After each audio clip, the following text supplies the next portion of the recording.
al mattino mi alzo dal letto, mi guardo allo specchio e chiedo a me stesso chi sei. Uno fra tanti, né bello né brutto, la testa per aria, le tasche all'asciutto, ma poi penso che in fondo la cosa importante è che tu mi abbia scelto in mezzo alla gente. Non ho una lira, ma sono ricco di te.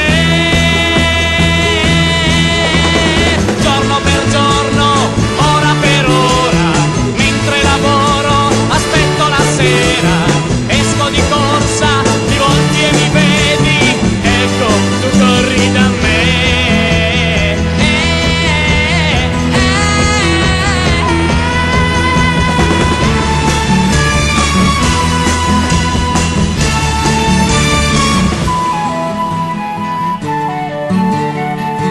La sera rincasio da solo, facendo le scale, io chiedo a me stesso che vuoi. Mi piacerebbe fare il signore e vivere insieme 100 anni d'amore, perciò penso che adesso la cosa importante sia farmi largo in mezzo alla gente.